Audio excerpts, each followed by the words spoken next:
Hej, hej, da li si tu? Zvezde su došle, a evo smo i mi ponovo sa novim pričama. Ušuškaj se sada u svoj krevet, uzmi svoju omiljenu igračku i hajde da krenemo. Večeras ćemo pričati priču koja se zove Avanture Leona i Mire, tajna svetlosnih staza.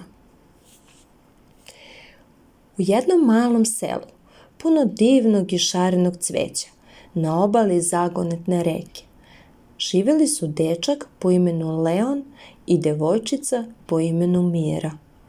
Njih dvoje su bili nerazdvojni prijatelji, uvek spremni za nova istraživanja i avanture. Njihovo selo bilo je jedno prelepo mesto sa cvetnim livadama, mirisnim voćnjacima i šumama koje su skrivale brojne tajne. Jednog sunčanog popodneva, dok su se igrali pored reke, Mira je ugledala nešto neobično u vodi. Pored ivice, prekrivena peskom i muljem, ležala je mala zlatna kutija sa neobičnim simbolima. Očarani njome, odlučili su da je istraže. Leon je pažljivo uzeo kutiju, a Mira je pomoću štapića očistila pesak sa njenog poklopca. Na poklopcu su se nalazili čudni simboli, krivudave linije i zvezde koje su sijale na suncu. Kada su se konačno odlučili da otvore kutiju, iznutra je bljesnula svetlost, a unutar kutije su pronašli poruku ispisanu na nekom posebnom papiru zlatnim slovima. Poruka je glasila ovako: da biste otkrili tajnu, pratite svetlosne staze do kraja.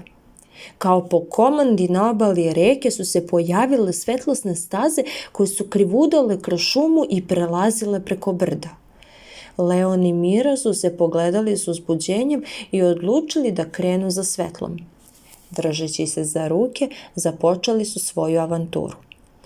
Prva staza vodila ih je u duboku tajanstvenu šumu. Dok su hodali, grane pod njihovim nogama su pucketale, lišće šuštalo, a cveće je opojno mirisalo. Svetlo na stazi činilo je da šuma izgleda kao iz bajke. U trenutku su naišli na mudru staru kornjaču koja je samo mirno sedela na steni i odmarala. Kornjača je imala ogroman blistav oklop i činilo se da je samo od vremena starija. Dobar dan, draga deco, rekla je kornjača. Moram da vas obavestim da ukoliko želite da nastavite dalje, morate prvo rešiti jednu zagonetku. Deca su se samo pogledala, ali ne želeći da se njihova avantura završi, znali su da moraju da daju odgovor na postavljenu zagonetku, pa su nastavili da slušaju. Zagonetka je glasila ovako: šta raste bez korena, leti bez krila i ne može se uhvatiti rukama. Mira je razmišljala nekoliko trenutaka, a onda se osvetlio njen pogled, pa je rekla: senka. Kornjača je zadovoljno klimnula glavom i pružila im zlatni ključ. Ovo je sada vaše. Možete svoj put nastaviti dalje, rekla je stara kornjača.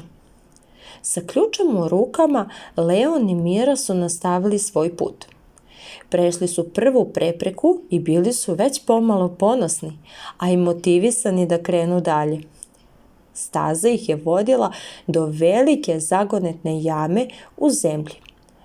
U jami je bila veličanstvena voda koja je svetlucala kao dijamant. Iz vode je izlazio nežan srebrni sjaj, a Leon i Mira su svoj put nastavili dalje. Na drugoj strani jame stigli su do male kuće u kojoj je živeo tajanstveni vilenjak. Vilenjak je bio malen, sa dugom belom bradom i nosio je plavu kapu sa zlatnim zvezdama. Kada su mu ispričali priču o svom putovanju, vilenjak im je rekao da ukoliko žele da nastave svoj put, moraju da pronađu kamen koji sija kao sunce. Leon i Mira nisu dugo oklevali, već su poslušali savjet vilenjaka i zaputili se u šumu u potrazi za kamenjem koje je svetlucalo. Nakon mnogo pretraživanja, konačno su pronašli pravi kamen. Svetlucajući zlatni kamen na kojem je bila urezana slika sunca. Odneli su ga vilenjaku, a on im je za uzvrat dao magični kompas. Ovo je kompas koji će vas voditi do kraja vaše avanture, rekao je vilenjak. Samo pratite njegovu svetlost. Kompas je pokazivao prema najvišoj planini u okolini koja je izgledala kao da se dodiruje sa zvezdama. Leon i Mira su krenuli ka toj planini, penjući se kroz maglovite doline i preko kamenitih staza. Putovanje je bilo naporno, ali njihovo prijateljstvo i želja za avanturom su ih vodili dalje. Kada su posle napornog puta stigli na vrh planine, otkrili su tajanstvenu pećinu sa ogromnim vratima od kamena. Sa ključem u rukama otvorili su vrata i ušli u pećinu. Unutra je bilo iznenađujuće svetlo koje je dolazilo iz neobične knjige koja je ležala na steni.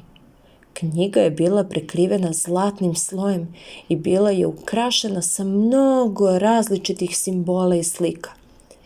Leon i Mira su otvorili knjigu i otkrili da je ona puna priča i pesama iz davnih vremena.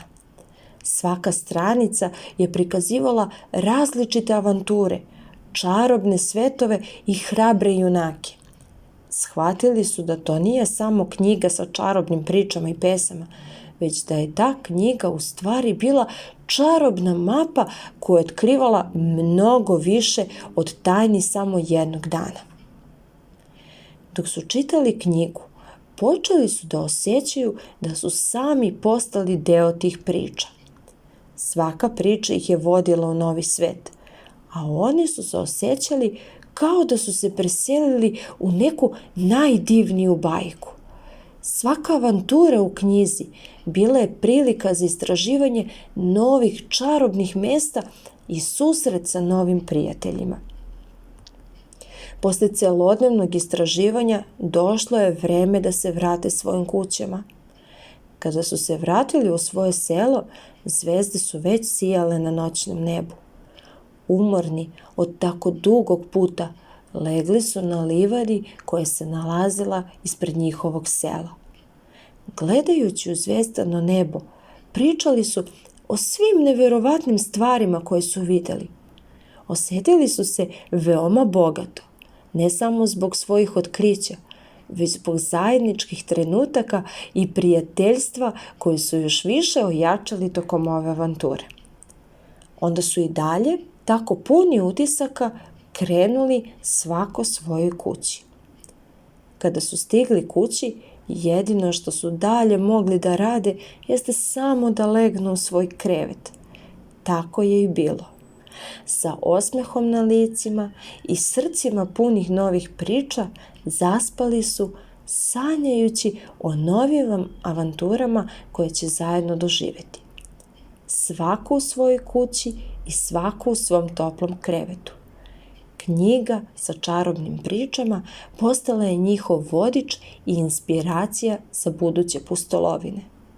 A svetlosne staze koje su pratili ostaće zauvek urezane u njihovim sećanjima.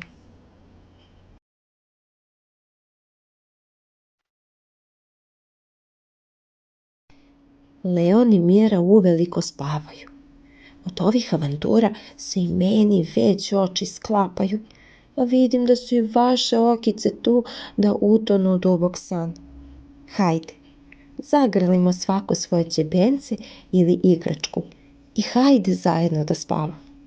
Laku noć, grli vas vaša bambina.